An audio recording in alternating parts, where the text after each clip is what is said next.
Are you new to real estate, or are you just looking for a quick refresher? You've come to the right place. I'm Cheyenne Taraciano, and this is The Road to Sold. Okay, let's get started. Today we are going to be talking about working with buyers, and we're taking on this topic from a different light. Usually all of the agents who start working with buyers, their primary goal is to set appointments and to start showing properties, but that's not quite right. We're not just talking about showing properties, and we're not just talking about how we're going to earn a commission from that particular person that we're talking to at any given moment. The reality of it is that your buyers are your business. It's going to be a business that feeds you for the rest of your real estate career, and it's time to start treating them like that. Over the past history, we've seen companies like Zillow do a better job at creating a business of real estate, which is why they're taking all of our leads from us and reselling them. What we need to do as agents is to figure out how to meet our clients from that initial meeting and turn them into a lasting client that's going to build our business and give us repeat and referral business for the rest of our career. And that's what we're talking about when we're working with buyers and what we're going to discuss on our call today. So let's get started. So before we get started talking about our buyers and the concepts that we're discussing today, is we need to understand where these buyers are coming from. What are our current buyer demographics in 2023 and 2024? Every year, the National Association of Realtors puts out a buyer profile. So we know exactly where these buyers are coming from, so we can better market to them and better create and build our business. So we're not simply working with buyers and showing property, we're building a business with people is what we're going to be considering. So 89% of buyers purchased a property through a real estate agent or a broker. 7% of those people purchased through a new builder. 43% of our buyers used an agent that was referred by a friend or a relative. This is an important one. 13% used an agent that they had worked with in the past to buy or sell a home. 90% of all buyers would use that agent again, or they'd recommend them to other people. So what you're seeing by some of these bullet points already is that if you maintain a relationship with a buyer, one, they're going to use you as a real estate agent. Two, they're going to continually refer you to other people that they know within their circle of influence that they said that you're going to do an amazing job. Because if people like you, they'll listen to you. But if they trust you, they're going to do business with you. So 90% of those buyers are going to use the agent again, or they're going to recommend you to other people. But the only way they're going to use you again or recommend you again is if you can find a way to establish a rapport with them and build a deeper relationship that's going to last longer than just that initial showing. And this is where we really struggle at with as agents is we rush out to show the property the very first time, and we meet a great client. They may not be ready to buy today or tomorrow or even in a month or two. And so we let them kind of fall off of our radar. We stop focusing on them. We stop paying attention to them. And those buyers are still out shopping in the marketplace. Some buyers may not be ready to buy right now, today, but they're probably not going to be ready to buy for another 3 months, 6 months. Usually an incubation period of any particular buyer can last from 0 months all the way up to about a 24-month period of time.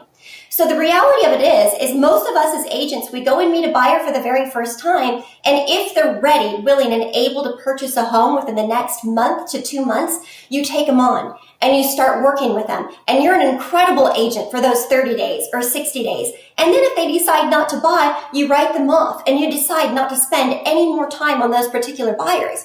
But here's the crazy thing, you guys, that buyer is going to buy a house. That buyer is going to buy a house probably within the next year, maybe 2 years. And all you have to do is maintain a relationship with them in order for them to remain your buyer, to continue to feed you business for the rest of your career in real estate. So it's very important that we establish building our business, not just meeting a buyer to show a property for that day or for that first 30 days. And I want you to remember that every single buyer represents a business value proposition to you. So if the average sales price in your area is about $450,000, we've talked about how if you were going to earn a 2.5% commission, that commission was going to equal to your bottom line approximately $11,000 to $12,000. Well, if that one buyer potentially has equaled that $11,000 to you, then I can give you 11,000 reasons why you should probably be staying in contact with them longer than that first 30 days. So You don't want the buyer that's just willing to buy right now, right in that 30 days. You want the buyer that's going to call you when they're ready to write an offer because you want them to always think about you. So we have to figure out how to stay in touch with these buyers and how to do a better job nurturing them throughout our career. So that way we're not just constantly waking up in the morning and thinking, what do I have to do today? What do I have to do today? And you have all these fires that are on your plate that you're constantly trying to put out because you think you have a buyer that's going to buy and that's going to buy now. Well, instead, I want you to refocus your attention and I want you to refocus your business on how you can set up a marketing plan and a business plan and a relationship building plan that when that buyer is ready to buy, even if they don't pull the trigger today, that within the next 6 months, when they go to reach for their phone, they're thinking of you when it's time to buy. So I want you to review these statistics again. 43% of every single buyer that you talk to who's in the marketplace is usually referred by another friend or relative. So not only is that person that you're showing a property to today, if you close them, if they become your client, they're going to refer you to other people. And 43% of your business is going to become a referral business from buyers that are referred to from someone else, right? 90% of buyers would use their agent again or recommend their agent to others. But you know what's interesting? They don't. That's what's really interesting. They don't. They start going back out other places and they start trying to find other sources of business, other agents that they can work with because we as agents lack the ability to stay in contact with them and to further develop that relationship. So we need to take this from them being a lead all the way into them being a friend to us, all the way into being a client of ours that we're going to nurture for the rest of our career.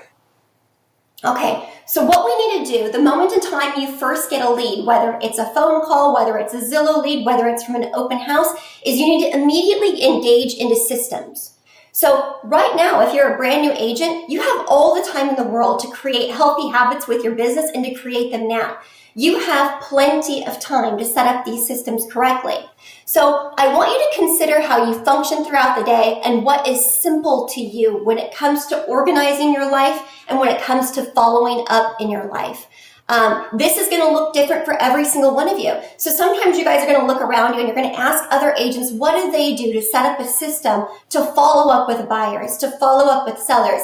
And you might consider mimicking what systems that they have in place. But this may not actually be what's best for you. There are some people who are great with just social media and they use that as a semi-database along with their cell phone. There are other people that like a nice, big, bulky system like a KV Core or a Realty Juggler. There are people who like that systematized idea.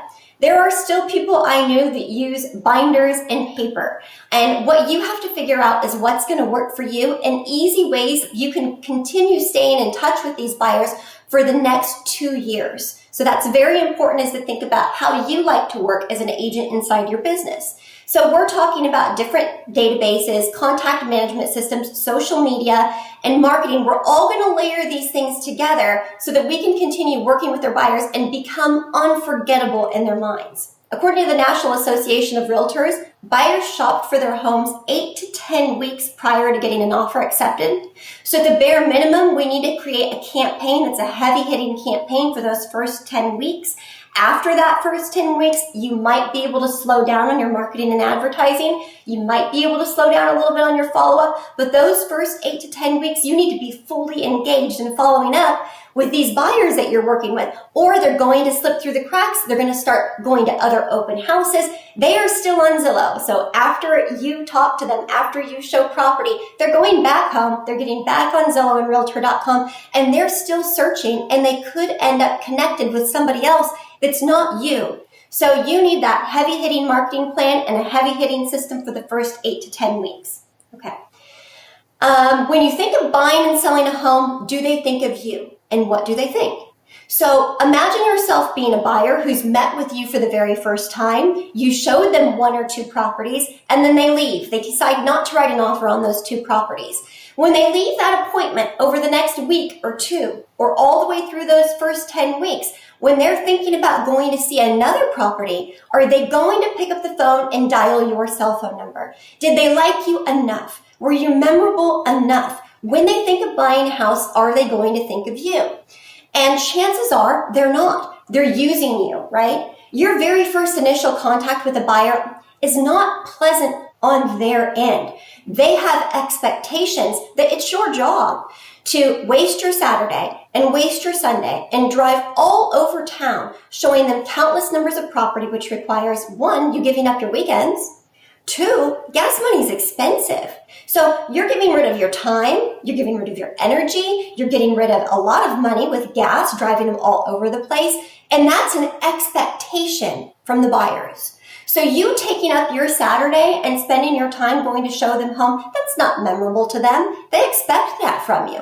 And it's kind of a sad expectation that we live in a world where the buyers are willing to do something like that to us or to treat us in that way, but it truly is an expectation, right? So you have to think of this as how can you exceed their expectations, not just during that initial showing, but again for those next 8 to 10 weeks. You need to stand out more than every other realtor that they have ever met so that they're going to continue to think of you when it's time for them to write an offer on a property. Okay, so as far as what your steps should be when you first meet a buyer or when you first start engaging with a buyer is you need to consider what database is going to be your long, everlasting database for your entire career. You don't want to change databases. And I am exaggerating this a little bit. If something comes along 5 to 10 years from now that is rocking our real estate industry and you know you have to shift your database, great, shift your database then.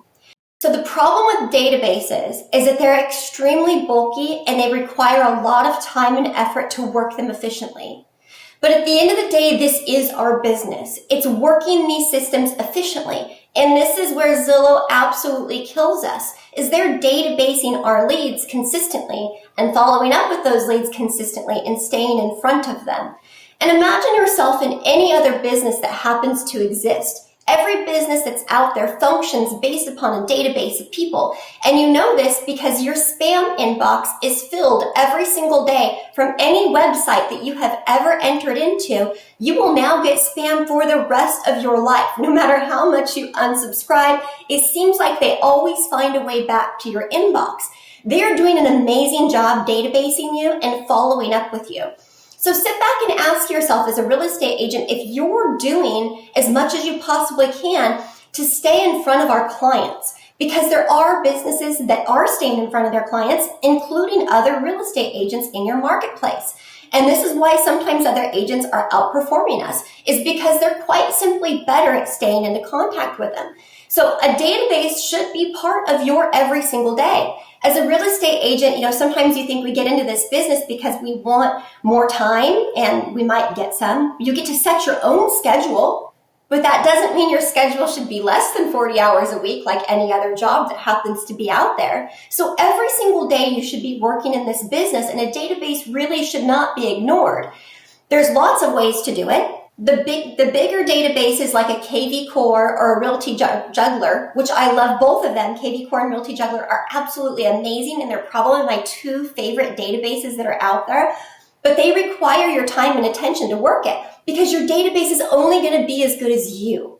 Your output is only going to be as good as the input. So if you're wanting to build this big, beautiful database and you're going to work it and you're going to work it hard and right every single day, that's the correct way to do it. But anticipate putting work in. Make sure the database is clean. Make sure it's accurate. Make sure it's updated all the time, and utilize it for their systems of follow-up. Now, some people who are newer agents in the business, they may not want to tackle this quite yet, or maybe working with systems like this for some agents who like to be more engaged outside of the office or who are really big into social media. There's different personality types in all of us, and some of us are a little bit more on the spastic side where we just want to go, go, go, go, go, and systems are not our thing. So if I ask you to sit down at a computer at a database and work in a computer all day long, you're not going to be very happy about that. So there's some people that a database truly might not be the best fit for, and you might be spending time working in a database and putting a lot of hours into that database, but it's not really connecting with the way that you want to sell business, which can be a little bit of a challenge. So you need to understand how you work as a real estate agent. I still do recommend a database. If you're going to be a top producer, start your database now. When it becomes too overwhelming, at some point in time, you can even hire part-time assistants to assist with your databasing down the road. But if you're only closing 1 deal a month, really, if you're only closing 5 deals a year, you have plenty of time to do your own databasing, and it's definitely worth it for you to consider. Now, we're going to have far more classes on databasing in and of itself. I just wanted to touch on that as an aspect that you guys should be considering for databasing. But let's consider some other options, especially if you're brand new and you feel like you're stuck because you haven't created your database yet. So you throw all these excuses in front of your success and go, well, I don't have a database. I don't have any way to follow up with these clients. I can't send mailers yet.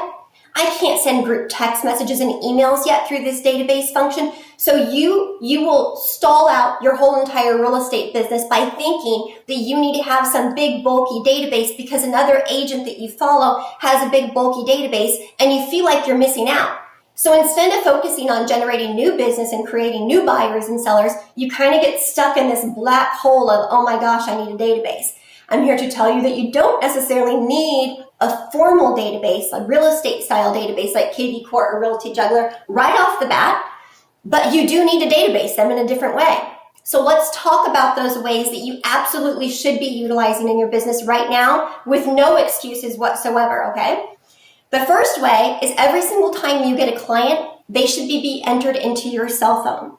And you need to make sure you're listing them properly in your cell phone. So for example, I always put their first name as whatever their category is.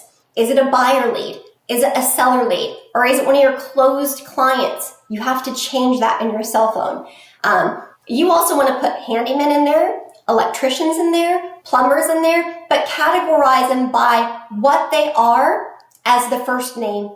And then in the second name, I want you to actually put their full name.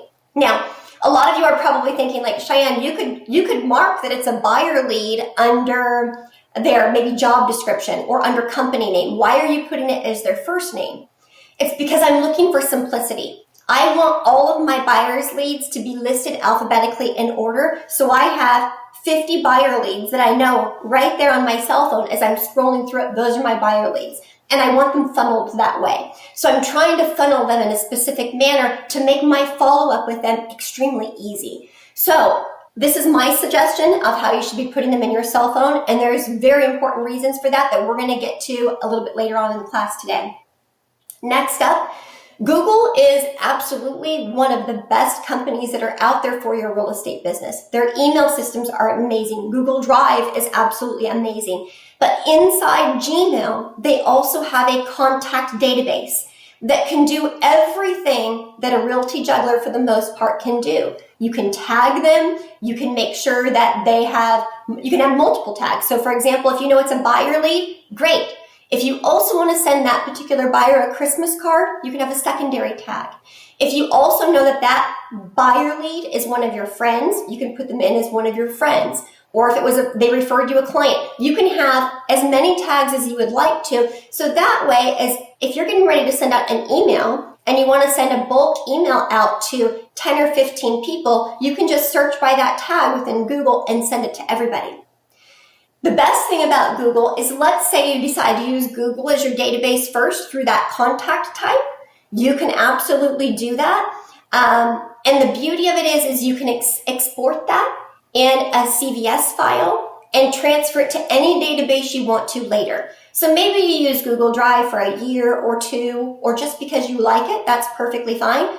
I know a lot of top producing agents that never transitioned to a KV Core or a Realty Juggler, and their favorite database is Google Drive. So Google Drive is absolutely fantastic. Don't doubt its capabilities. It can do every single thing that you need it to do, and it's free. So I highly recommend Google Drive. Like I was saying, a lot of top producers use Google Drive, and they always have.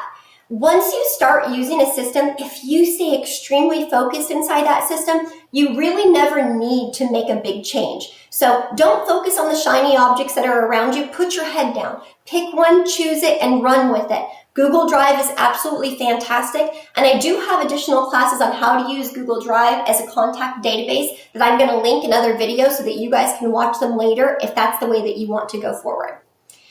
Okay, so that is with your Gmail. The most important thing with deciding which database you're going to use is that it's accessible and it's easy for you. Now, on the right-hand side, you can see that I'm working with my buyer, Vivek. If I wanted to send a group message to all of my buyers on a Thursday, for example, and I don't have to be working, I could be at the car wash, I could be anywhere, but I know I'm going to be in town on the weekend. I can text every single buyer lead in my phone by copy, paste, all the way down those buyer leads because they're nice and nestled together. And I would say something like you see on the screen. Hey there, thinking about you and wanted to let you know that I'll be in town all weekend if you guys are up for looking at some homes. Then you can see the response back. Hey Cheyenne, we have the kids' soccer tournament this weekend, so we won't be available. I respond back, hope the weather behaves and you guys come home with a win. Now, the idea is, one, I'm following up with my buyer, and I'm doing it in a group format. So I'm actually sending that text message to maybe 30 different buyers that I have in my cell phone. And I'm going to send that every single Thursday that I know I'm going to be in town on the weekend because I want to set up my showings for that weekend. And your cell phone, if you're using it correctly as a little bit of a database, should make that extremely easy for you. Same thing with your closed clients, your seller leads, buyer leads. If they're all categorized, you could roll into Thanksgiving weekend and maybe the Monday before Thanksgiving, you want to wish all of them a happy Thanksgiving via a text message. You can just scroll through there with a generic message that you're going to quickly copy, paste all the way through there. And it's going to look like you're thinking specifically of them. And that's what you want. You want your buyers to know that you're always thinking about them. You want them to think about you in return. If you send them a text message that says Happy Thanksgiving, they're not going to completely ignore you. Usually, we're focused on a conversation style of reciprocity. If you tell somebody Happy Thanksgiving, they're going to respond to you with Happy Thanksgiving. So a lot of us as agents think that we only need to be reaching out to these buyer clients if we have houses to show them or if they reach out to us. But we need to break that habit of conversation and figure out how we can get them to have a reciprocal conversation with us that brings them from a lead and steps them over to having a more personal relationship with us. So it's important that you start texting them, not just dry emails, not just I'm a realtor type of emails and text message, but make sure you're trying to pull them from a buyer and pull them up into them being an actual client of yours that you're building a long-standing relationship with. So please use your cell phones. I think this should actually be number 1, Gmail being number 2, and database probably being last. Okay, so what does an initial contact look like with a buyer? So if a buyer reaches out to you for the very first time, I have a few scripts. The one on the left is almost exactly what I would walk through with a buyer. The one on the right is a little bit more of just the general questions that you could fill out really quickly. Most importantly, on the bottom of the form, you see that I have a lead time frame. As you're talking to people, you know that this buyer may have just started their initial search. So they could be one of the buyers that could have that 24-month incubation period. They may not be somebody who's set to close within the first 30 days. It might take you a while. They might be 90 days. You need to figure that out. So as we're determining their motivation for needing to be inside of the house, you need to track that lead time frame. Because regardless of what you're using, whether it's just your cell phone, Gmail, or whether you're using an actual database, you need to know how frequently you need to follow up with them, right? So make sure you know where your lead time frame is. Now, for our newer agents, I know it's a piece of paper, but I think you still formally going through the exercise of writing these details out and saving these leads filed according to when they're going to be closing becomes extremely important. So let's pretend like we're extremely old school or picture files on a computer one way or another. Let's say you're focused on all of your leads for 2024. And let's say you have 50 buyer scripts that are figured out, that are filled out. And on the bottom, you have this lead time frame. So you know which month they're going to be wanting to start looking at. So if you have in your computer 2024 buyer leads, and then you have January, February, March, April, all the way down to December, you could file this lead and the month they're supposed to be closing. What I would actually do is I would duplicate it. You should be following this lead in the month before and the 2 months before they want to close. So that way, Picture yourself in the year of 2024. Let's say we roll around to August. If you open up that lead folder for August, it should have every single client that you need to be following up with for the next 2, 3, 4 months heavily, right? So you can file these into file folders. You can keep them all in a stack on your desk. It doesn't really matter what you do with them, but you need to figure out when the lead time frame needs the biggest responses. And this is very important because if you have somebody who is ready to buy and they want to buy now, they want to buy today, and you're not communicating with them enough, they're going to think you're lazy, they're not going to think you're proactive, and they might end up using someone else. But if there's a buyer who doesn't want to buy for a year and you call them all the time and text them all the time, you're going to drive them absolutely crazy and they're going to stop talking to you. They're going to block you. So determining this lead time frame is extremely important for the way you're going to follow up with them. Now, today's class is about working with buyers, so we're going to dive into every single one of these questions in this script and why they happen to be important as we move forward in the class today. All right. What we're doing is we're analyzing the buyer's situation. To analyze the buyer's situation, we need to figure out what's their motivation, how urgent is it, and do they have the ability to buy? So the way we are going to respond to every single client that we have is based upon their motivation, urgency, and ability, and we're going to match that, right? We have to match their motivation, match their urgency, and get them able to buy when it's time for them to buy. So if they are motivated and if it's urgent for them and they have the ability to buy, they have their financing in order, then we need to be fast and we need to be responsive and we need to be as proactive as we possibly can. But let's say they're not extremely motivated and there's no agency and no timeline, then we need to kind of slow our roll a little bit. We need to figure out when they're going to be motivated, when that urgency is going to become applied, because that's when we're going to heavy hit our marketing and advertising to them. Because just because they don't seem like a motivated person today, that's only because they're not motivated today. 3 months from now, it's an entirely different story because their motivation may be sky high. So if you didn't follow up for those 90 days when their motivation, urgency, and ability is there, you missed that lead. So we need to figure out when those timelines are there and then step up to meet it when that happens, because your non-motivated client today that doesn't want to talk to you, 3 months from now, they do.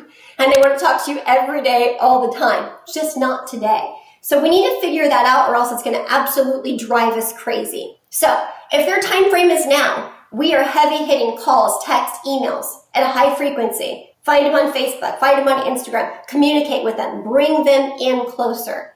If their time frame is a year, it needs to be a much softer touch, a little bit different type of communication.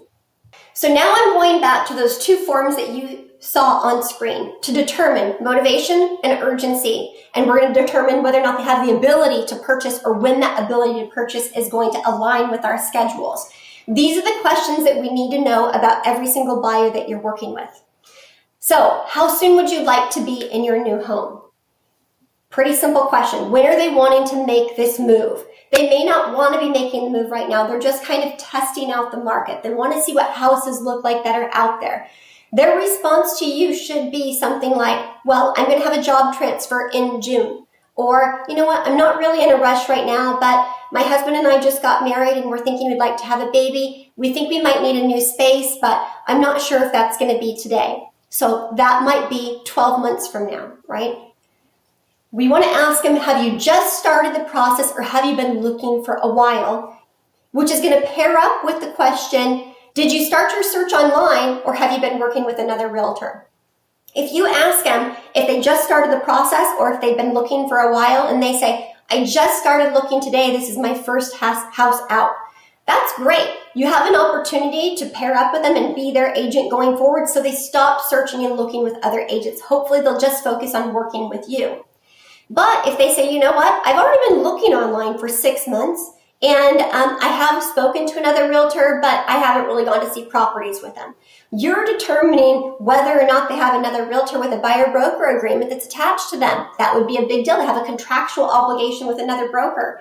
Or Also good news, if they've started their search online 6 months ago, they're already 6 months through that incubation period. So they're becoming more motivated. They're becoming more serious. But maybe they're not working with a realtor yet. Great, right? So these questions are super important for us determining how we're going to work with them. Then you want to ask them, have you seen any homes or areas that you really like? Do you like the feel of it? Do you like the neighborhood? What are your interests? What grabs your attention? Because you want to make sure that when you're calling them and emailing them later, that you're connecting with them about neighborhoods and houses that they really are going to like. And some of these things are going to be not necessarily about the homes that might bring up the school district. It might bring up that they love to golf. Maybe they're going to want to be in a golf course community area or somewhere near something like that. So when you're asking about homes and areas, you're asking kind of for a type of place that they feel like they or their family might feel great in. I like asking them how long they've lived in the area. If they've lived in the area for a long time, they know it very well. And if they haven't, and you have lived in the area for a long time, it's an opportunity for you to be able to build conversations. So in some of the classes that I've taught prior to today, which again I'll link in videos so that you can rewatch them later, is we're talking about how to have better conversations with people. So these shouldn't be scripted questions. These should be opportunities for you to build conversations with them. So for questions like, how long have you lived in the area? That's your opportunity to give back a little bit about you. So if they haven't lived in the area very long, you can say, you know what, I just moved to the area myself 4 years ago. Let me tell you all my favorite finds. You know, you want to add a little bit of you in every single one of these questions that you're asking them, because you're building a conversation. You're building camaraderie. You're building a relationship. And if you're scripting this and asking these generic questions without the feedback loop that's a little bit about you, you're missing the conversational reciprocity. And that's one of the things that we've talked about before. In order to get your buyer to reciprocate in conversations, you've got to give a little bit first. So give a little bit of information about you, get some information about them back. So usually with these questions, when I'm doing them, I'm actually telling them my answer before they give me theirs. So when I say, how long have you lived in the area? I would say, hey, I was born and raised here. Something like that. And then they'll immediately think that they can say something back that's going to match that. They're not just going to ignore it. If I say, hey, I was born and raised here, they're not going to go, that's nice. It's going to immediately lead to another little bit of conversation where that's going to prompt them. Or if you say, I just moved to the area 4 years ago, I know all the best places to eat at, for example, then they're going to go, oh, that's exciting. Where'd you move from? They're not going to let the conversation fall flat.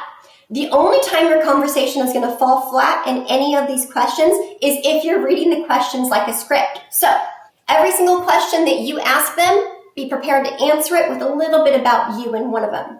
So the next question, what do you do for work and do you work locally? We're trying to figure out, are they a commuter? If they're working locally and what do they do for work? You're kind of leading into their qualifications. So if they've worked on the same job for 5 years, maybe they're in IT, maybe they have a great business that you know the qualification might be a little bit easier. If they tell you something like, well, I am a hairdresser or I am a gardener, excellent careers, a little bit trickier to qualify when it comes to financing because they're not a W-2 employee, right? So they work off of a commission. They work when work is available to them. So we need to ask more questions to continue this process down. Tell me about the home you're looking for. Are you looking for 3 bedrooms, 2 bedrooms? You know, what is it that you're looking for in the home for you? And again, asking stuff yourself. So when you say, tell me a little bit about the home that you're looking for, and you want this to lead into maybe how many kids do they have to determine how many bedrooms that they need. Or about the home that they're looking for. If their work is virtual and maybe their work from home, well, then a consideration is not only do they need bedrooms, but they're probably going to need an office, and a pretty nice office, because if they work from home every single day, that's going to be important to them. So maybe the view from their office window is going to be important to them, things like that. So we're building relationships with these questions. So what are the most important factors or special features that you're hoping for? Next up, do you currently own your home or are you renting? This is important because it's going to give you more timeline. So if they own their own home, it's not going to be urgent that they make a move necessarily because no one's kicking them out of their home. They own it. So they could stay there as long as they need to. They could stay there forever if they decide to. So your motivation and urgency shrinks. That means they're only going to make a move if the house is perfect, if the house is right. So if they own their own home, you're also looking at maybe some type of a contingency. They have to sell that one to buy another one. Or maybe they want to own two. These are questions that will lead you there. Are you renting is an important one. If they're currently renting, do they have a lease? When is the lease up? Now, if they're a renter and their lease is up in June, they're going to have a very high motivation in May to buy a house, right? Are they motivated in January? No, probably not. But they're going to get really motivated as their lease is about to run out. Or if their lease is a month to month, you know what you're dealing with. Some landlords are very easygoing. They'll even prorate months so they can stay there and rent for a while, and then they'll prorate it so that the day that they move out, that's the last day their rent is due. These are really important questions to find out. Now, the reality of it is I'm not going through every single one of these questions from top to bottom as quickly as I can. When I'm showing the property to the client, I'm asking 2 or 3 of them at a time every time I'm talking to them. I might hit 5 or 6 all at once in my first phone call with them, but I'm going to fill in the gaps later, right? With some of these other things that I know. We're developing this relationship. We're building upon this relationship as we move forward. Okay, so now we're going to analyze the information that we received. Is the conversation flowing or is it really not flowing at all? So if the conversation has been stilted, not just for you, it's also a little stilted for your client that you're showing. So you can kind of feel it, like your very first time you meet with a client and you're walking around. Again, they're not treating you like a relationship. They expected you to meet them at the property. So when you're walking around the property, it's usually pretty dry. It's not a comfortable feeling the very first time that you meet with them because they're not opening up to you. And that's when you really want to practice those reciprocal conversations. So without even talking about the questions that we just discussed, which are qualifying questions, you want to literally start engaging them in conversation about the house. So, for example, as you're walking through the home and you get to that secondary bathroom and you find that there's only one vanity in the secondary bathroom, I would always say, oh gosh, when I was growing up, I had 2 older brothers. One vanity would have been an absolute nightmare for us in the mornings. My brothers hated it because I was always taking up the sink, putting on makeup, and they just wanted to get in the shower. So I offer something about me, and they're going to reciprocate with the conversation. They're going to say something. They're going to have to pause. They're going to have to look at you, and they're going to have to answer that. Now, I'm still showing the house, but in that little description about me growing up with my brothers, me telling them something like that and talking about that vanity forces them to answer some of those questions that I had on the previous screen. So I don't know if they have kids or not. I have no idea because that question's not there, whether or not they had kids. They may not bring it up at all. They may be trying to ignore me completely. But when I talk about growing up with my brothers and that one vanity in the bathroom, it's going to almost force them to say, oh, when I was growing up, I had that too. Or, yeah, we have 2 kids. That could be a concern. So sometimes if they're not engaging with you at all, I don't even try to ask the questions that were from the previous screen. I purely just talk about myself. So every time I'm walking through the house and I get to the kitchen, I'm like, oh my gosh, I absolutely love this kitchen. It has 6 burners. I love to cook. And you're waiting to see what they say. The wife is going to say, or the husband's going to say, oh, we hate cooking. We grub up everything. Okay, good to know. Kitchen's not as important to them, right? So by you just talking about yourself and what you like about the house and why you like it or don't like it, they will immediately have to flip their mindset to talk to you. This reciprocal conversation is one of the single best tactics that you can have when you're trying to communicate with a buyer for the first time. And usually the very first appointment out, if I've never met this buyer in my life, I swear the whole conversation is reciprocal conversation. I just talk and I just wait for them to communicate back with me. So practice these. I also like to talk about other things. I would go into the backyard and I say, oh gosh, there's no doggy door. I have a little Shih Tzu. It's one of those little furry dogs. Or do you guys have dogs? Oh, this property has wood fencing. Do you think that would be a problem for your guys' pets? You've got to lead this conversation, and it's always led by starting with you. Okay. Next, and very important, is analyzing financing. Now, before we really talk about analyzing financing, you're going to find that in working with buyers, a lot of them don't want to get pre-approved right away. They just don't want to start that process. Really, they're not formally committed to starting the process of doing the financing, which means they may not really be ready to buy, and they may not be ready to buy now. And a lot of agents, when they're newer, they say, Cheyenne, everyone I talk to says don't go show properties unless they have a pre-approval. Definitely don't go show properties twice if they don't have a pre-approval. Now, that's true. I don't want to waste my Saturday or Sunday. I don't want to waste not 1 hour of my time if a buyer can't even be qualified to buy. But a lot of times when they're shopping for a house, they don't know yet. They don't know if they're really interested in buying or not yet. Most buyers don't think about getting financed first and seeing houses. They want to get a feel for what it might look like first before they decide to take the step to get pre-approved. Now, I'm one of those people that you can probably tell I believe in building relationships. So even if I take my Saturday to go show a buyer, what I try to do, and they're not pre-approved. So if I'm going to take my Saturday to show a buyer that's not pre-approved, I'm going into this to build a relationship, right? I'm only going to show maybe 2 or 3 homes the first time. I'm not going to show 10 because if they're not pre-approved, 10's a little bit much for me. That'll take a long time to show that amount of houses. But when I get there, my goal is to build a relationship. My goal is to have a conversation with them because even if they're not pre-approved, even if they don't qualify, that doesn't mean that they're not going to go back and tell their friend or their family member. I met the most amazing person today when I was looking at houses. Wow, Cheyenne was so nice and she was informative. She knows everything about this area. She was born and raised here, or gosh, she works all the time. I see her on social media. I see her post all the time. She's incredible. If I were going to buy a house, I would use Cheyenne. So even if it doesn't lead to something, it could still lead to a referral. And if you remember, based upon the National Association of Realtors, it said that the majority of clients are going to come to you through a referral basis. So if 40% of buyers were referred to their realtor, that means there's clients to be had by the relationships that are developed.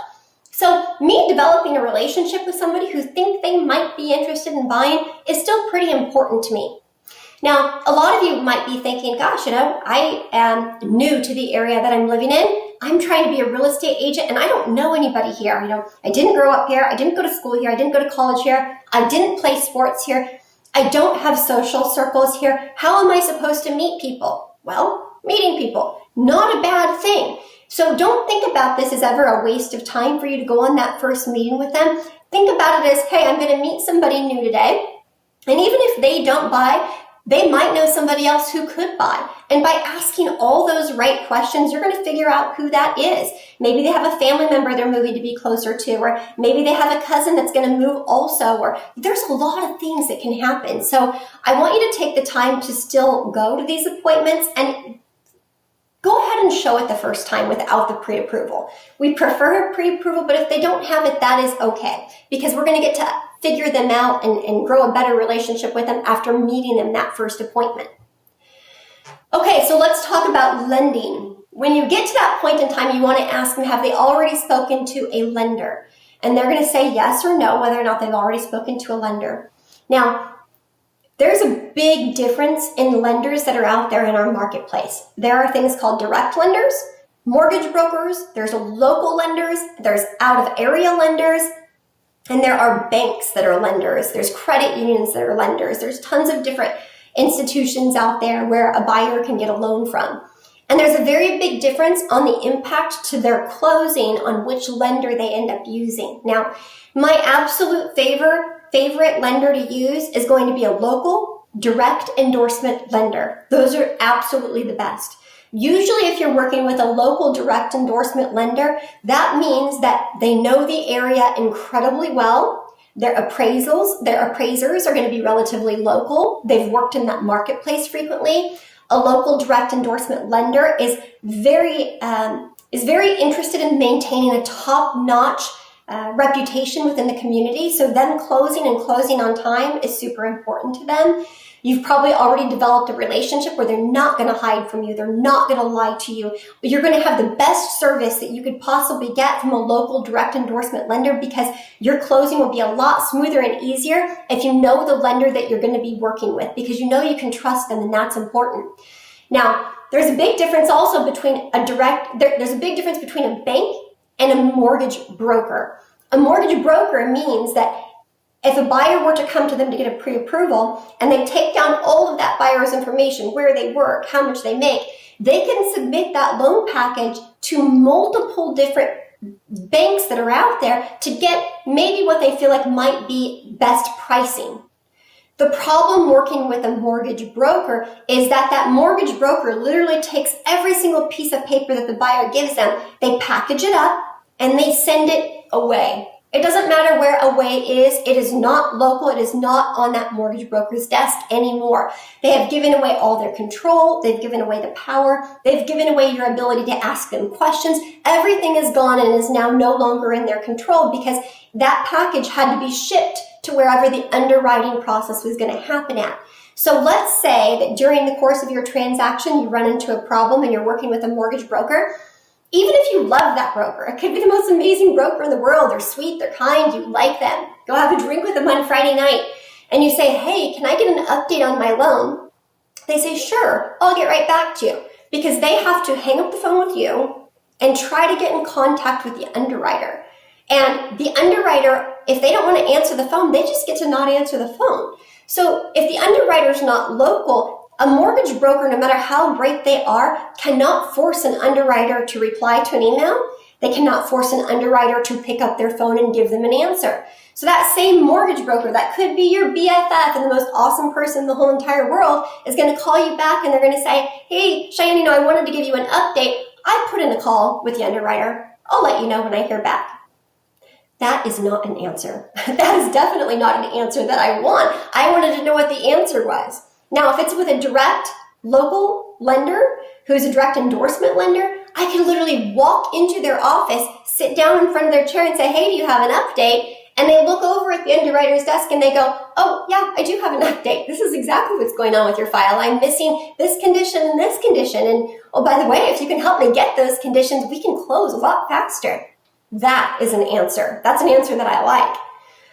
All right. Now, when we're talking about working with banks, so if you have a consumer who comes to you and their bank that they're working with, they are pre-approved already and they're going through Chase Bank or Bank of America or US Bank, I am not putting any of these banks down as far as a banking institution. I love them all. But as far as their lending operations go, they're a big, bulky bank. Nothing happens fast. So the chances that you're going to get a deal done within 30 days with a bank, although the bank could be a great bank and maybe they're even offering a pretty decent interest rate, they are not going to get your deal closed within 30 days.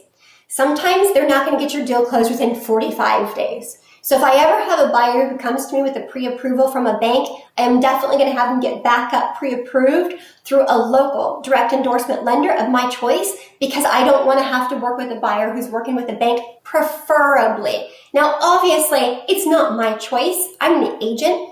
The client gets to work with whoever they want to. And if they want to work with a bank, by all means, work with a bank.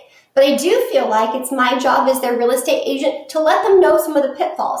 So I would tell them, you're welcome to use whoever you would like to. I think that, Chase Bank is an excellent bank. I just want you to be prepared, because since it's a larger bank, it tends to take them quite a bit of time for processing. So we might have to build this into our offer when we write it. Being able to close in 30 days probably won't happen. It'll probably take them closer to 45 days or a little bit more. Now, if that client goes back to the bank and the bank promises them that they're going to close in 30 days, you can tell your client, okay, I can write the 30 days, but I need you to be prepared, because when we get to day 30, I don't think it's going to happen, but I'll write that for you. Because then when day 30 rolls around in your transaction and that bank really didn't get it closed, they have no reason to be mad at you whatsoever because you've told them ahead of time about some of the pitfalls of working with any other lending institution that is not a direct endorsement lender. So for me personally, every single buyer that I work with, I really want to be a local direct endorsement lender because I know that I can guarantee a smoother transaction to protect my buyers better. And that's my goal as an agent, is I need them to be protected. I need their earnest money deposit to be protected. Their mental frame of mind on day 30 to be protected. No one needs the kind of stress of a deal that's not going to close when you hit day 30. So I want that process smoothed out, and I want them using my preferred local direct endorsement lender. Okay? Now, when it comes down to FHA, VA, conventional, and cash loans, I'm not going to spend a lot of time going through this, but if they've already been pre-approved, they're going to be approved for one of these types of loans that are out there. We're going to have a full class coming up on lending that we're going to dive in very deeply about what every single one of these loans are. But for right now, you don't necessarily need to know what all of them are going to be. You're going to learn that as far as you grow in your business. But you do need to have a conversation with your lender, especially if you're new. So pick up the phone and say, hey, I'm showing property to this weekend and my buyer says they're pre-approved through you and that they're getting an FHA loan. Can you tell me a little bit about the loan? Same thing, whether it's VA or conventional or whatever the case may be. Have the conversations with your lender. If you're at all in doubt of what their financing looks like, don't just guess and don't just listen to the buyer. I need you to call the lender and I need you to have a conversation with them about how the offer can look. So, absolutely, I want you to be able to go show a few homes to begin to get a feel for the neighborhoods and the amenities and the overall different value in different areas. And then when I tell my client, this is why I take them to see the properties. I tell the client when you get to the house that they like. So let's say they really like the house. I tell them, if you find your dream home today, you're not going to be able to write an offer on it because you don't have a pre-approval yet.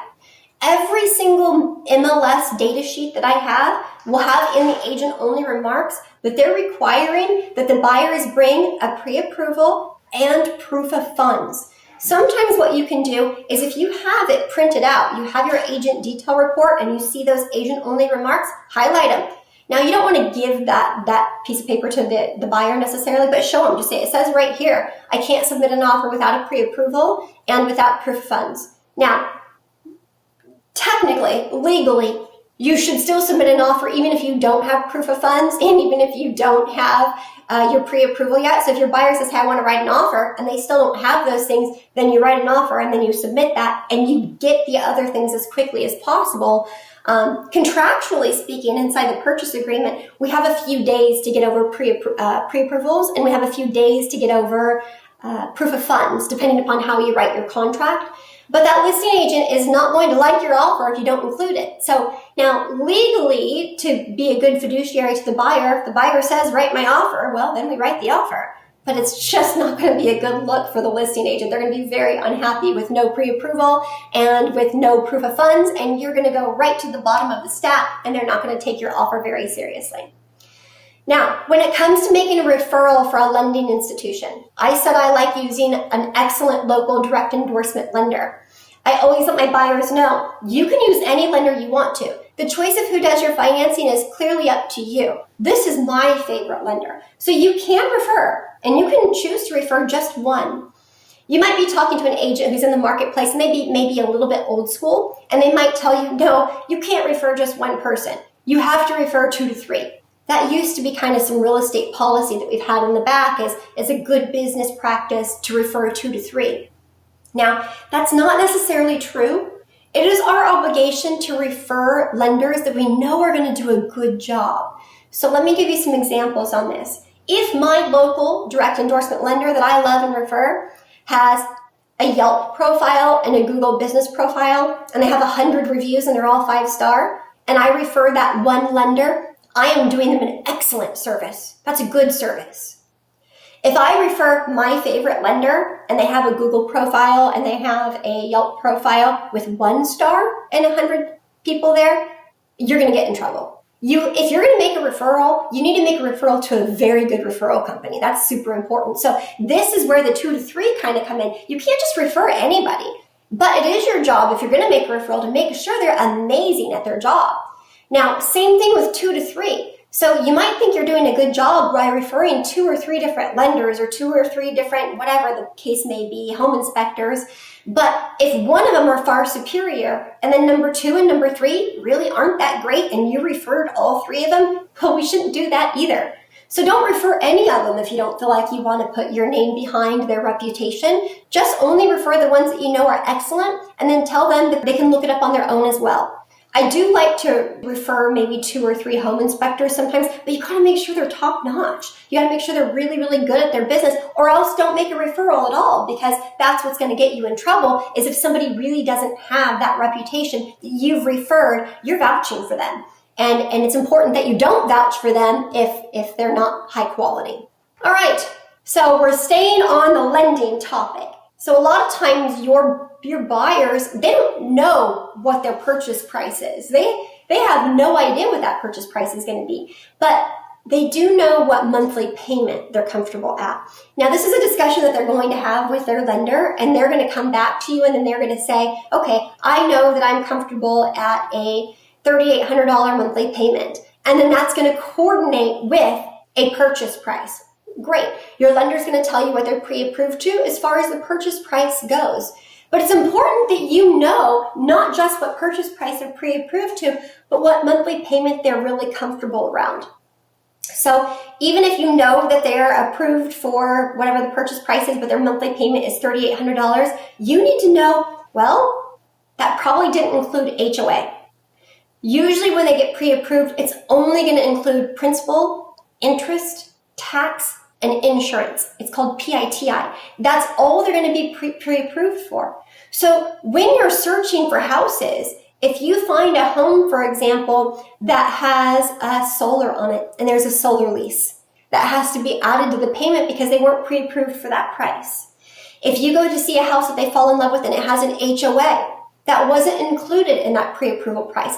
These are unusual things about homes that we need to be prepared for. And you need to know that ahead of time as well. So a lot of the times when I'm talking to my lender, and let's say the buyer comes to me pre-approved, I immediately pick up the phone and I call my lender and I say, hey, can you walk me through this a little bit? I know you said that the purchase price was good to $450, but are they maxed out at $450? Is that as high as they can go? Because what if they fall in love with a house that has an HOA on it? What if they fall in love with a house that the special assessment taxes are really high?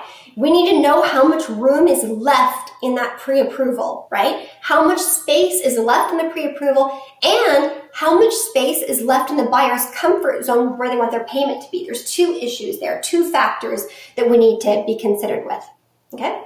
So now, if you're going out to search for houses, what do you set the purchase price as to look around at? Now, let's say they're pre-approved to $450.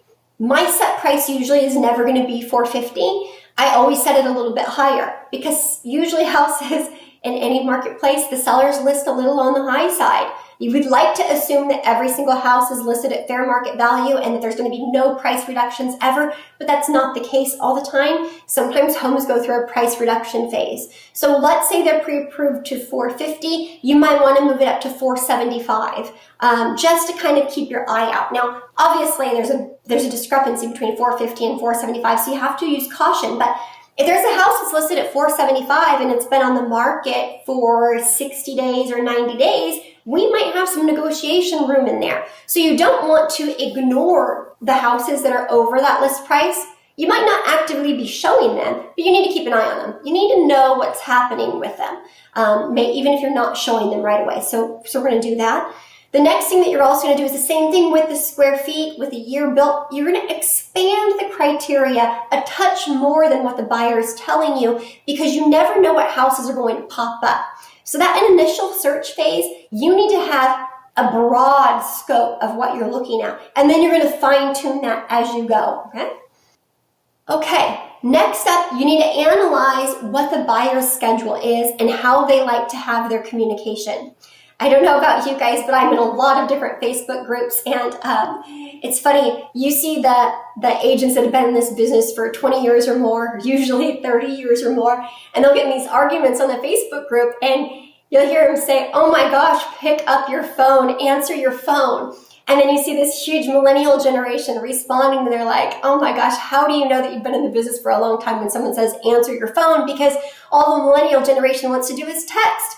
And if you call them, they're not going to answer you. So for heaven's sakes, we need to figure out what style of communication our clients want from us, and we need to deliver that. Now, I personally prefer text messages myself, but if I'm working with a client that wants to talk to me, they want to hear my voice, then it's not about what I want as an agent. It's about what they want, and I need to pick up the phone and make a phone call. So although when analyzing schedules and communication, I like it to be around what I want to happen, and definitely texting is my thing, but if I am working with somebody who happens to be 75 years old, I am probably not even going to be working with DocuSign. I'm not going to be working too much with text messages. I'm probably going to be doing a little bit more in person, a lot more phone calls, and I'm going to find out what they really need for me to help them the way that they need me to help them. So it's about them, it's not about us. So we need to figure out what that is with each client. So figure out the best method for communication from them. Although life is experienced online and mobile, so we're trying to hopefully have all of our clients be going through the DocuSign and text messaging. All of those things are absolutely great. It might not be what our clients want, but staying on topic with this, you can't just have phone calls. So for those agents who are like, pick up the phone, I want to talk to you. As far as a legal perspective, your phone conversations mean nothing. So you could pound out all the details on the phone with a listing agent or with a buyer or with a seller, and you're going to call me a year from now and you're going to say, oh my gosh, Cheyenne, my buyer or my seller is furious with me. We had a phone call and we talked about X and Y and Z, and we were all on the same page. Everybody was happy. We knew exactly what was going on. And we had a great conversation. It felt perfect. We resolved all of our issues. And then you closed escrow and you fast forward a year and you bring this problem to my attention that we're having a legal issue with. And I said, great, can you show me that in paper? What about an email, a text message? Do you have any proof that that conversation was had whatsoever? And if you're the type of person who picks up the phone and makes a phone call, then you don't. You don't have that proof. You don't have any documentation to support what was actually happening. I have no idea whether you're a good agent or a bad agent. I have no idea whether you made that phone call or not. That didn't exist. So if you don't have documentation, then it didn't exist. So let me go back to my people that I was working with. If you have a client who loves to talk on the phone and they don't want you to text them, they want to converse with you, you need to follow that up in a formal email to them that you can document that you had a conversation with them. So you would say, hey, it was great talking with you today. I'm looking forward to showing you houses this weekend. I have these 5 set. Have that conversation. A lot of times we think about this with a transaction. When you're actively in a transaction, you don't always think about this with showing properties with buyers because we just pick up the phone and we talk to them. Maybe a text message here and there. But even just, 2 or 3 weeks ago, I had a phone call from one of the agents that we work with, and she said, Shane, I'm having a challenge because I showed property, and I was showing property, and I actually showed this particular property to this person. Then they turned around and they wrote an offer through another agent on the property that I showed them. And we had to have a conversation about procuring costs. So we said, okay, do you have procuring costs for this particular client? And then they showed the property. How much documentation can you provide me that way? Let's pull all this documentation together because that's the ammo that you have to fight a procuring cause case. So if you're showing buyers that only want to talk to you on the phone, sometimes it's still really good to put things in writing like, hey, I'm looking forward to meeting with you this Saturday. Every single week you show them, if you want to put it in an email, great. Because then if they turn around and go with another agent and you have so much procuring cause, especially if they write an offer on the house that you showed them, it's going to go a long way for you. So although communication sometimes verbally is necessary, follow it up with a text message works too. Text or email is great. Now, communication and building relationships we've talked a lot about how you're going to communicate on the cell phone with them. You're texting them. You're going to talk about building relationships when you meet with them in person by having the reciprocal conversations with them. But there's also some importance with connecting with them on social media. Now, The first time I meet a buyer, I'm not obviously going to rush all the way home and immediately friend them on Facebook and connect with them on Instagram because that's a little creeper. But over time that I'm working with them, I'd love to find connections with them, whether it's friends or family, or maybe even connecting with them on social media if you feel like you have that connection, because then it gives me an opportunity to comment on things that are happening in their life. So the sooner I can get them connected to my social media profiles, the sooner I can actually engage with them on a daily basis for what's going on in their life. And that builds rapport pretty fast. So social media, although it's not a perfect relationship builder, you do feel like you know a person pretty darn well by what they're posting. And then they get to know you equally in that option. So I do try to connect them on social media to build rapport as quickly as possible. That finalizes communication and building relationships. And then next up is your scheduling for conflicts. So you want to find out what days of the week they work. What days of the week are they open? So I try to pre-plan scheduling appointments with them based upon their schedule. So even if they don't call me to say they want to go look at houses on a Saturday, if I know that they have Saturday off, I will do a search on Wednesday or Thursday and find 2 or 3 amazing houses that they haven't seen yet. And I will email them to them and say, hey, I've got some time this Saturday. You want to go meet up and go check out these 2 or 3 houses? And I send them the addresses, but hopefully I can re-engage them into showing properties. So if you know when they're available, you can try to plan those appointments for you guys. You also want to know if there's anybody else who's involved in the home buying decision, because you may be talking to just the wife and she's talking about buying a house, but she's married and the husband might be the decision maker and you have no idea. Same thing vice versa. You might be talking to the husband, but the wife is the decision maker. So you start showing property and the wife is sitting over there like this, not communicating with you, and you have no idea that she's the one that's going to say, yeah, this is the house that we want to write an offer on. So you need to find out who is going to be involved in the home buying decision.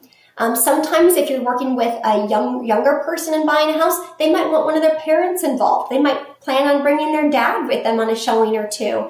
That's nice to know. So it's important when you're working with buyers to understand that it's not really our schedule that we're determining, it's theirs, because their schedule is going to determine our schedule as far as the next 30 or 60 days while we're showing properties.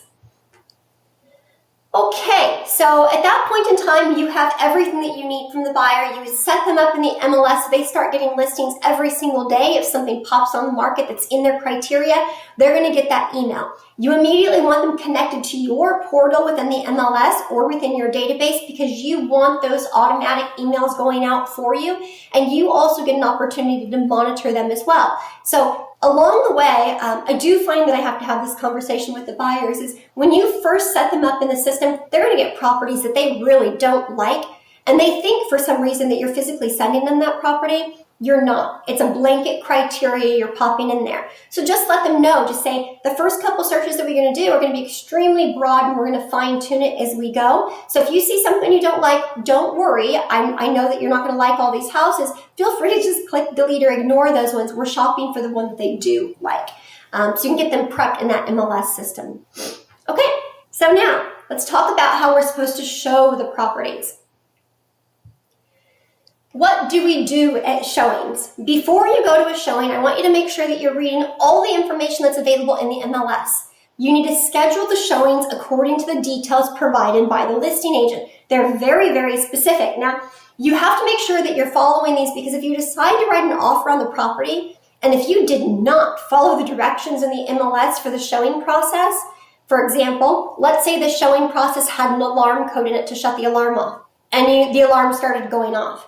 Let's say you didn't lock the door when you left. Let's say they told you to leave a business card, which not everybody does these days, but maybe they really wanted you to leave a business card and you didn't do that.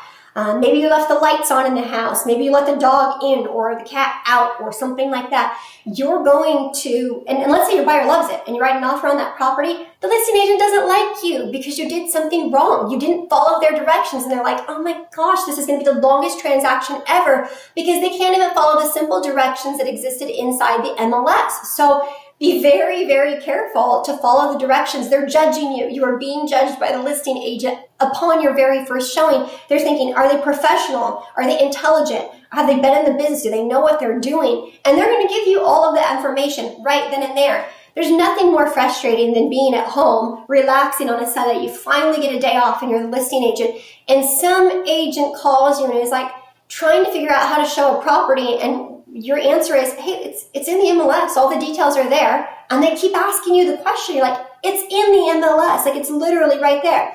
If that agent writes an offer on the property, I'm going to be a little frustrated because I already know they're not going to follow those directions. As you schedule your showings, you want to set them up in a mapped setting so that you're driving from one to another, so it's in a make sense fashion. You want to make sure you provide the listing agent and the seller with a window of time. So even if you think you can make it from one house to the next house within 15 or 20 minutes, you're probably not leaving yourself enough pad.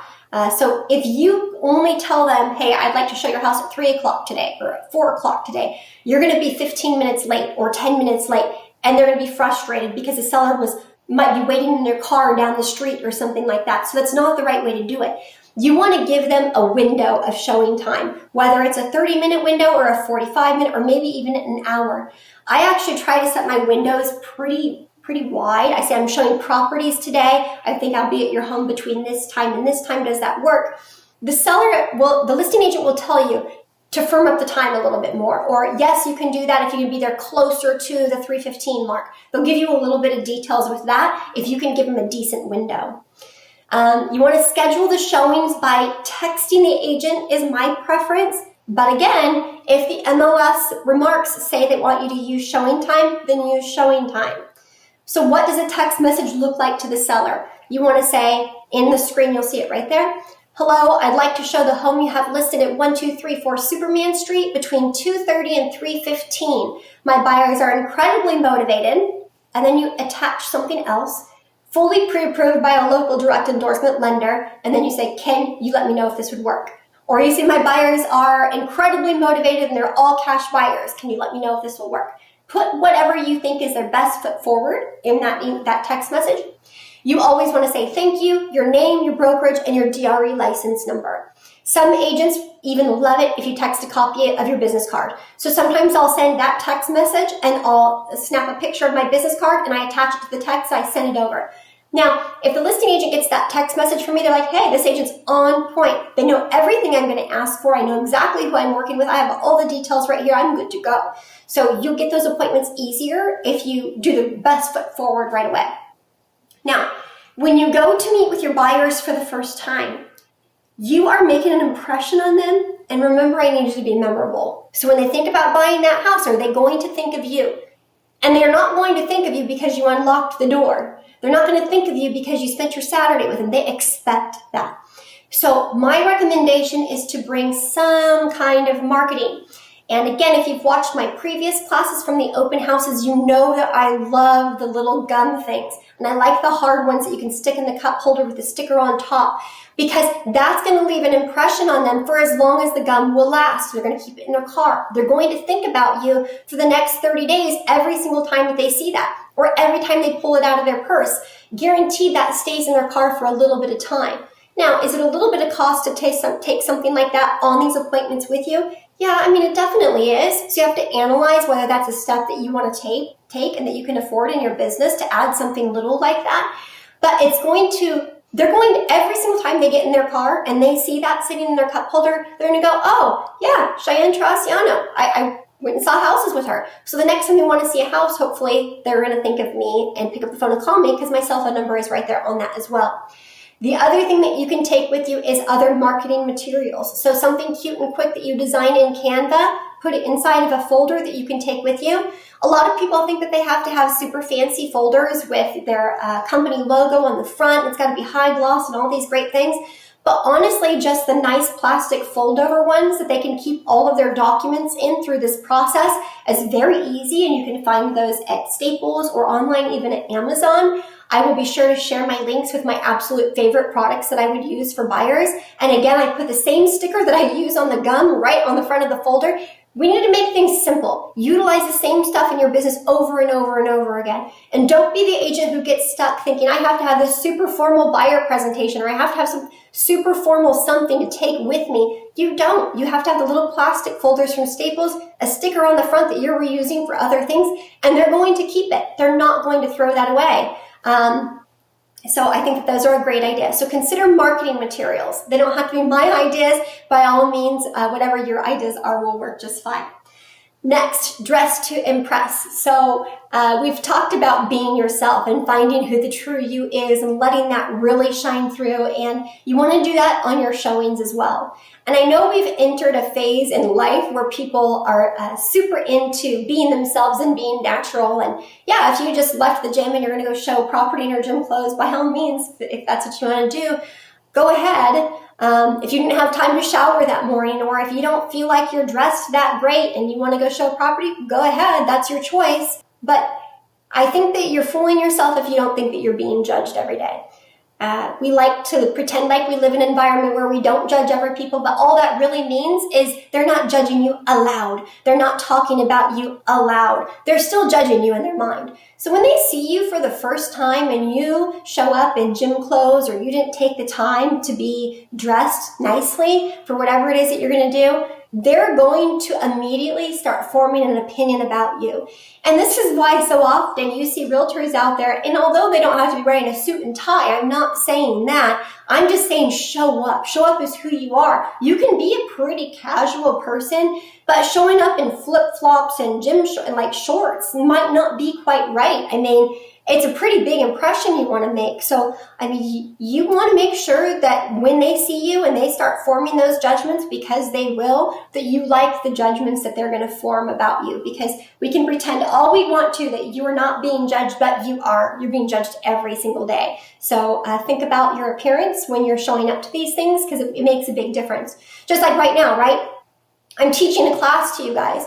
I happen to be wearing a suit today, and you guys are all used to seeing me because I teach quite a bit, but it would be very, very different if I showed up to teach you guys today as a professional in this industry with no makeup, my hair not done with like my scrunchie through it, like in those cute little hair buns that are there, with my pajamas still on. There's a difference there, right? Do you believe in the things that I'm saying? Do you think that you're going to do you think that I'm the best coach for you when I'm dressed like that, right?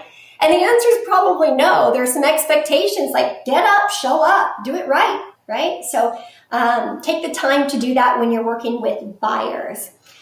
Okay, next up, make sure your tank is full of gas. You never know what's going to happen. Make sure your cell phone is fully charged. I would pack snacks and extra drinks in your car. Things happen so much. And one of the funny things that you see realtors post quite frequently is how much we have to eat in our car, because your buyer appointments are going to last way longer than that you think that they are. And then you might have something to do afterwards, like running to pick up your kids somewhere, or you had a listing appointment after that. You're going to need to eat, and the chances are you're going to hit a moment in time where you're definitely not going to have time to even run through a drive-through. So by the time you get home that night, you will absolutely be starving. Same thing, snacks, your buyers might get hungry. So I always toss a few like granola bars or something, whatever it is for you that you want to munch on. Keep them in the car as a backup plan, because you're going to get hungry and thirsty, and you might not think that you will, but you will. So that's very, very important. I always tell my clients to do the same. They need to make sure that they probably have gas in their car. Sometimes they don't think about that when you're driving to properties, so make sure that they're ready to go when they're looking at properties as well.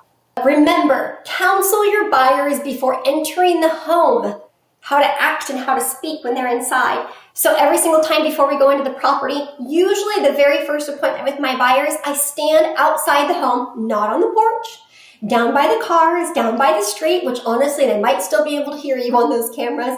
And I say to them, hey, in this day and age, everybody has cameras in their house. I don't know where all the cameras are. Usually you're going to have cameras on the front porch, back porch, side gates, but sometimes you even have them inside of the house. So remember that the sellers are going to be seeing you walking around their home, and they're going to hear everything that you say. So although I'm going to bring out different aspects of the home, you want to be relatively positive when talking about the seller's home. If there's a negative feature of the house that you don't particularly like, be careful how you phrase that. We'll talk about that when we come back outside by the cars. Let me know what you think when we get out here.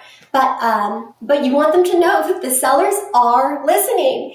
As the brokers, we've actually had a phone call from an agent who happened to also be the seller, who was furious and wanted to file an ethics complaint about the conversations that were being had inside of the house. And the funny thing is the conversations really weren't even that bad. It was basic. It wasn't derogatory. It was like, hey, that's not my preference. It wasn't anything that was super negative. But the seller was furious and offended. Now, obviously, it's not that big of a deal, but you're going to have those complaints coming through. So I promise you they're listening to every word that you're saying. You want to make sure you have available all the MLS details and any additional information. So you want to know taxes, special assessments, the history of the home being shown. Now, the first couple of houses, you might not dive too deep and have all of this information at the very first appointment, but as you start fine-tuning it and you're only seeing 1 or 2 houses at a time and you know they're perfect, I do print the extra details. You can get on Realist or you can get on those other information sources. It'll tell you more in detail about taxes, HOA, things like that. So to really figure out if the house is going to be just right for them. Now, as you're walking through the home, you want to guide the buyer around, pointing out the subtle but important offerings of the home. Some of these are going to be big ticket items that cost a lot as far as building a house goes or renovating a house goes. Now, I never worry about something like paint or carpet. It's changeable and it's very easy. Some of the most affordable fixes that you can make. So sometimes the buyers might not like the carpet. That's not what their focus should be placed upon. The color of the paint, it definitely doesn't matter because that's the easy fixes. So as I'm walking through, I'm pointing out the vanities in the bathroom. I'm pointing out whether it's a block wall fence or a wood fence. I'm pointing out special crown molding or like shiplap throughout the house. The style of the stove, whether it's a 6-burner or a 4-burner. Is it a conventional oven? Does it have 2 ovens? Some only have 1, some will have 2 on it. Things like that are within the same price range. So you're going to show 10 houses or 15 houses, and those are going to be the things that fluctuate. Now, a block wall is very expensive to put in, so that's a cost that they should probably be paying attention to. Instead of being just a 2-bathroom, maybe it's a 2.5 bath. That's nice. A 2-story house, if it has a downstairs bedroom, that's a great feature. Not all houses have that. 3-car garage versus 2-car garage. There are some items that you point out. Window coverings, very expensive. Blinds, very expensive. Whether or not it's the thick baseboard versus a thinner baseboard. So those items are things that could make a difference. And by you refocusing your buyer's attention is going to help them focus on what matters. Most of the time, a buyer is going to walk into the house and they're not seeing the bones of the house. They're not looking at the construction. They're not looking at the real aspects of the home that are truly important. They walk in and they see the homeowner's stuff. They see the couches. Maybe the couches are older. They see way too many pictures on the wall. There's knickknacks everywhere. They see things, they see clutter, they see laundry, they see the color of the bedspread, and their focus looks at the stuff. It doesn't look at the house. So make sure when you're showing the property that you're drawing their focus away from the things that don't matter and focusing on the things that do matter. That's going to show them that you're an expert inside this business. We're going to be using communication skills to determine which features catch their eye. Back to the reciprocal conversation and back to the storytelling. Tell a story with some of these rooms or with some things that have happened to you. It makes it far more engaging. Like the story of my brothers sharing the vanity in the bathroom. That's important. Things like that. Storytelling, same thing. I always say things like, in my business, I work from home. I love having an office at home with windows that face the front yard. This would make an excellent office or something like that. Tell stories because they're going to re-engage and tell you something back. Any story you can think of. Again, just talk about yourself, why you like the features that you're pointing out, and they'll reciprocate. You're going to Ascertain what is the most important to their unique buying situation. As you do this, they're going to develop more and more close relationship with you, and you'll know exactly what you need to accomplish while you're working with them. If for some reason your buyer schedules are running late, you had 5 houses to show, but you're not going to make that 5th house. You're only going to make it to the first 4. Maybe the people that you're showing have a little infant at home, infant super fussy, not happy. Parents of God, leave. But you had that 5th showing appointment set up. You need to pause and take the time to text the listing agent to say, I'm so sorry, the buyers had a situation where they had to get home to their daughter. Unfortunately, we're going to have to reschedule. We're not going to make it to see that house. You need to have that text conversation with the seller, with the listing agent. The sellers were expecting you. And if you don't show up, they're not going to like that. So make sure you give them that courtesy, because you would like that courtesy if it was your house. When you're done showing the properties, I like to follow it up with text messages, especially if you're a new agent. Now, if you're a very busy agent, it's not expected that you text every single agent every single time you leave the house. But when you get back from the day, these agents are also judging you, the listing agents, and you're going to develop relationships with them on how you work and how you run your business. So I usually take the time to follow it up. Thank you so much for allowing us to see your home today. Although the buyers really liked a lot of the features, it wasn't just quite right for them. We're going to continue looking. Something like that. Let them know that there was nothing wrong, but it's not quite right. And then that listing agent is going to use those text messages as proxy for whether or not they think you're a good agent. So it's important to make sure you do that right. Now let's talk about the do nots. Do not speak negatively about the home or the features while you're in the home. Do not. Do not open the drawers of personal items like dressers, sometimes even certain closets. You're doing a quick peek into closets or maybe inside some cabinets, like maybe in the kitchen, but you're not really looking at their stuff. There's a very big difference for that. So let's say you're in the bathroom, the master bathroom or the primary bathroom, and that top drawer, when you open it, you're not opening to look at the stuff that's in there. You shouldn't have any need to open the majority of the cabinets that happen to be in the house. Now, if you're in the kitchen, for example, and you open the cabinets that are underneath where the sink is, you're looking to see if maybe there's damage to the board that's under the sink. That makes more sense. There's nothing really personal under there. If you're opening the drawer that's underneath the oven or the doors that are underneath the stove, for example, and then you see that the drawers pull out for those pots and pans, that's something that you can pull out and look at. Open the doors, look at that. You don't need to be looking at anything personal. And your buyers definitely should not be touching anything. So I really kind of keep a hands to myself type of a showing when I'm going through. If something needs to be opened, like coat closets or regular closets, I usually open it and I say, this is a really nice large walk-in closet. And then I shut it when I'm done and we move on. And then before I leave, I say, is there anything else that you guys would like to take a peek at? Again, it's their opportunity to say, yes, there's something else that I wanted to see or not. But your buyers should never be opening and closing things inside of a house because, again, there's cameras. The sellers are not going to be comfortable knowing that you're going through their personal items like that. So be careful what you decide to open and close. So limit your touching unless it's necessary. Even for other things, like you don't want to just rub your hands across every surface of their house. I mean, it's not the goal for why we're showing property. So we can point pretty easily without touching everything. Use caution on taking pictures. So you might think this is a little bit contradictory to what we've talked about in the past before, because I do think that you should be using social media and taking a little video clip or some pictures when you're outside of the home or in your car before you go in, that you're getting ready to show property. And when you're at an open house, it's a little bit different as well because you have permission from the listing agent and the seller to be marketing their home during an open house. Now, you don't necessarily have permission to market a home while you're showing property. The point of showing property to buyers is not to get your B-roll film. You're not walking around this house saying, look at me, like walking with the buyers, videoing everything in sight. That's probably a little bit more in bad taste. You really don't have permission to do that. You had permission to show the house. We've been getting a lot of negative feedback in this industry about agents who are setting appointments, especially in like luxury homes. And they're like, I'm previewing the house for my buyer. And then they go in there and they do a photo shoot. That's not acceptable. You have to have permission from the listing agent, who we presume is getting permission from the seller, for you guys to actively market homes. So use caution. Can you take a few, maybe here and there, if it's not of their personal property?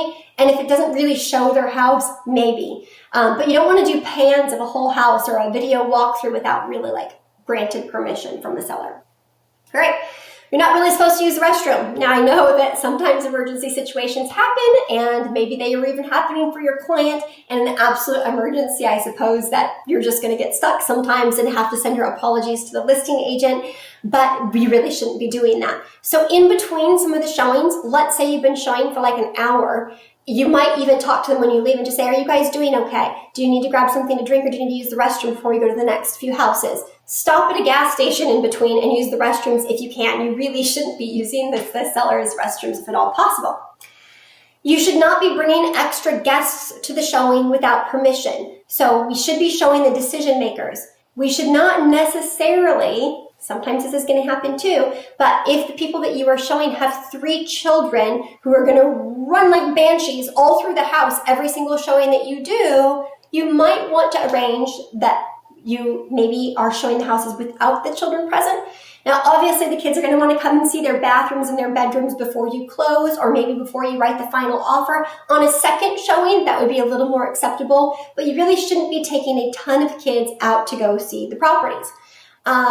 I have had many clients that have children, and obviously they want to go see a house, but they don't want to take their kids in and out of seatbelts the whole time either. Some of the things I've done in the past, which you have to also use a little bit of caution with, is we'll see the house, or maybe it's a husband and a wife. Maybe the husband stays in the car, and I walk one through, and then I walk the other one through, so that way they can stay in the car with their kids while they're playing on a phone or watching a video. Something like that kind of works. You don't let the buyers wander through the house alone. So if they're walking into the master bathroom, you're walking into the master bathroom with them. We have had items stolen from sellers' houses, and you have some responsibility in that. So you are supposed to walk them through this house. You are supposed to show this house. The buyer should not be just randomly walking through. And on the same line of thought, you cannot, when you're done with the house, so when you first start showing the house, you take the key out of the lockbox, you unlock, you show the house. When you leave the house, the key goes back in the lockbox. No matter what, every single time, key goes back in the lockbox. So let's say you get done showing the house and you step outside, and your very best agent friend, who you've known for the last 20 years, is standing on the porch and being like, oh, hey, don't worry, I'll lock it up when I'm done, and you want to pass them the key. You do not get to pass them the key. You're not supposed to pass that key. I don't care if they're your best friend forever, you're not allowed to pass the key. Because those boxes that you're using to get in, it's not just access to the house. It's keeping a register of every single person who enters the house. It's a registry. So you put the key back in the lockbox and be like, oh, I'm just going to lock it back up again. I'm sure you have your key and you'll be able to get in yourself. And so sorry if they don't. That's not your problem. You don't pass the key. We have had situations before. We had detectives come to our office, it's been about 15 years now. There was a local broker whose son was stealing her lockbox key and breaking into houses that were listed for sale and stealing things from the sellers. So the only way that we had proof who was doing it, and they figured out that they obviously knew that the broker was involved with it, but they didn't know it was the broker's son who was stealing the key. That ended up turning into a court appearance that I oddly had to sit on the jury for, which was kind of uncomfortable. So they figured out who was stealing things by using those keys. So it's definitely important that your key is only for you, and that people have to access that lockbox on their own, because they're holding the responsibility for that. Okay, next up, Do not be the agent who let the dogs out. That's a song. That's not for showing property. Don't let the dogs out. Don't let the cats in. Don't let the cats out. Don't let the dogs in. Wherever the animals are when you get there is where the animals remain. Or listen to your listing instructions. It should tell you in there, please don't let the cat out of the garage. Something like that. That always worries me because cats are fast when I open a door, but it'll tell you in those marketing remarks if pets are supposed to come or go at some point in time. Now, I usually consider when I show a property that I leave the house with how I found it. So sometimes when I show up to a property, they already have all the lights on in all the rooms because the sellers want it to show well. That's a very nice thing. So if the lights were on when I get there, I leave the lights on. They might have another showing after me. I don't know that. So I leave it exactly how I found it.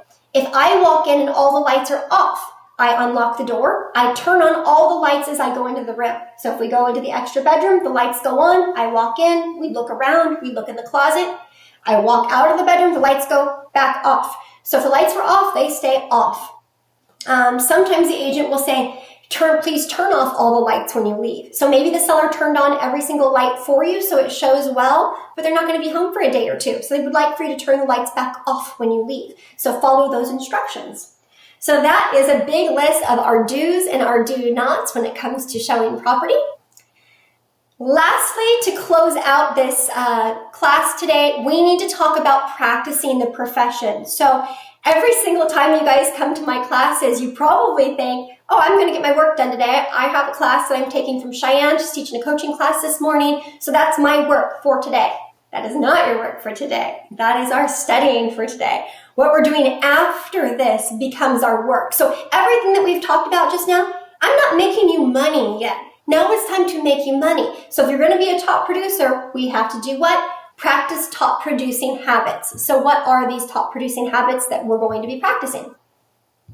Okay, so showing is knowing. We've talked about open houses. We've talked about your image. We've talked about working with buyers now.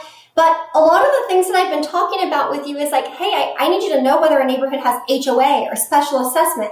And you might be thinking, I don't even know what an HOA is or what in the world is a special assessment. That's okay because you're going to learn as you continue developing inside this profession. So you know right now that you don't know something. It's time to learn those somethings. I don't know what you don't know. You know what you don't know. So you need to ask yourself, what are the things that Cheyenne is saying that I don't know the answers to, because that's my job today is I'm going to go hunt all of those down and I'm going to figure it out.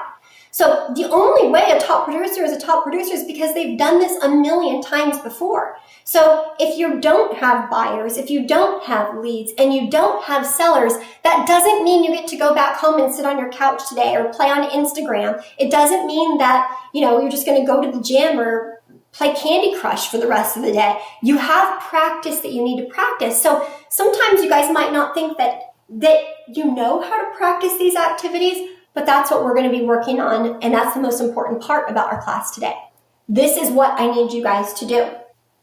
You need to understand value to every single buyer type. So the value proposition to every single one of these buyer types and the coordinating house that goes with that. It's like multiple choice. I'm working with a first-time home buyer. I have multiple choice of maybe 20 neighborhoods that I think are going to fit different criteria. Which ones are those? Okay, if I'm working with someone who wants to have a farm, they want to be on 10 acres, where do I look for that? So every single buyer type has a matching area within any given state that you're going to be working and selling real estate in. Everybody does. So it's your job to treat every single one of these like a client. So your assignment and your homework, which is a big homework assignment today, we have a lot of work that we're going to go through over the next 7 days. But this is really where the rubber meets the road. And we're going to determine whether you are a top producer or whether you are not. Because if you're going to be the top producer that's making $500,000 a year, it's because you're going to go back and you're going to work on all these things for the next week. And you're going to learn faster and better than every other agent that's around you. And you're going to know all of these things like this. If you don't take the time, then this business is not going to work for you. So use this like a checklist. If I was working with a first-time home buyer, and then set some parameters. What does your first-time home buyer look like? Are they married? Do they have children? What kind of job do they have? What do you think they're qualified to? Or maybe you're a first-time home buyer. What house would you buy? What neighborhood would you buy in? If you had to sell a house and buy a house, If you were a custom home buyer, what custom home neighborhood would you look in? What qualities of the houses would you be looking for? What's important to you? If you were a commuter, what's important to you? If you want a ranch home, if you want an apartment or a condo, if you're into manufactured housing, which manufactured housing park is nicer? Do you know? If you're an investor that wants to do fix and flips, or if you're an investor that wants to rent them out for long-term investment cash flow, you need to know which one for which. So the way to do this is by developing what I like to consider our avatars. And I have given you a few of my own sample avatars that your assignment is to go out and find these fake buyers' houses.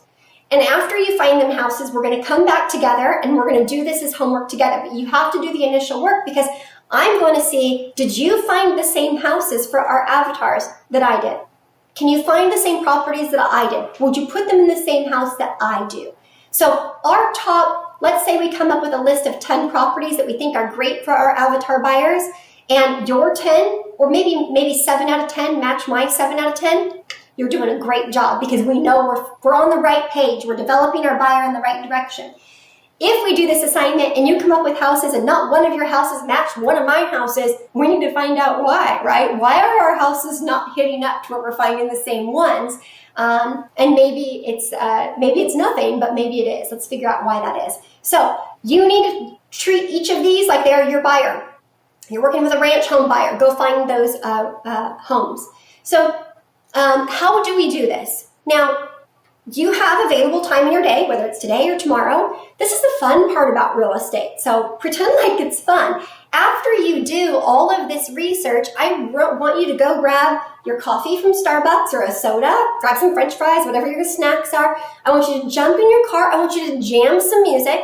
I want you to run a list of all the houses that you think this first-time home buyer wants, and then you're going to go drive by them, just like you're showing the property. And not only are you going to go drive by them like you're showing the property, and you're going to map them just like you're showing the property, and you're going to go from appointment to appointment, and you're going to park in front of the house, and you're going to say, I like this house. I like this neighborhood. Or you're going to say, ugh, this neighborhood is awful. This neighborhood is terrible. There's so many cars parked on the road. Like, there's no space. These driveways are tiny. Like, I get a bad vibe. Like, this is not a comfortable neighborhood. I don't think this is what my buyer avatar will like. I don't like this. This is uncomfortable for me. You'll know that neighborhood. So let's say you do that today and you just drive by 5 houses a day for that particular buyer. You're going to make notes. Wow, I loved that neighborhood. Or, ooh, that one ended up being right next to the railroad track. Or, gosh, that one was right behind the Walmart shopping center. And I'm not sure that that's exactly where my pretend avatar is going to be at. You're figuring out this neighborhood really, really well. So by doing that, you're going to define your knowledge. You're going to sharpen your knowledge is what you're going to do. That's going to make you a better agent. So this is your homework. This is your homework every day you think that you don't have something to do that day. I don't care if it's a weekend. This is not a bad weekend. To me, it sounds like fun. Grab a coffee, go look at houses, blast some music. There's no problems with this. You could do it with your kids in the car. You could grab your best friend and go, like have lunch in between. This is nice, like no big deal. This is homework. Okay, next up, homework is open house homework. So we talked about open houses in our last video. Again, I'll link the video below if you missed it. So what should you be doing with open houses, which also helps you match buyers? Because the first assignment, you can only drive by them. Like, we're not setting appointments to get inside. But we need to start determining features inside of a house. So you need to see as many open houses as you can, right? You can't always set up an appointment. So maybe your Saturday and Sunday is, I'm going to get up in the morning and I'm going to go look at every open house I can find. You can search for them on Zillow. You can search for them on the MLS. It'll tell you the upcoming open houses. When you get to the open house, you're going to start judging everything that you see. You're going to say, wow, did I find this house okay? Did they have enough directional signs? Were they awful directional signs? Were they ugly?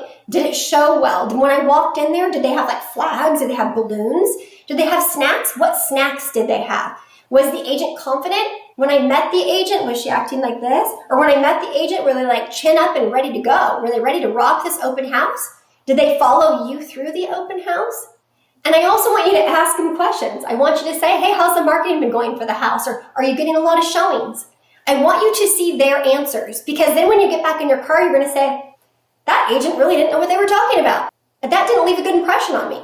Or you're going to leave the house and you're going to say, Wow, that open house was amazing. That agent was on point. They had the balloons, they had the snacks, they had these cute little flyers, and I kind of liked the flyer. I liked their knowledge. I liked what they said about the house. And then what are you going to do? You're going to mimic and you're going to model it because you know what you like and what you don't like. And if you don't like it, then the buyers also don't like it. So you're going to find out really quickly if you can host a successful open house or a good one based upon going to view other open houses.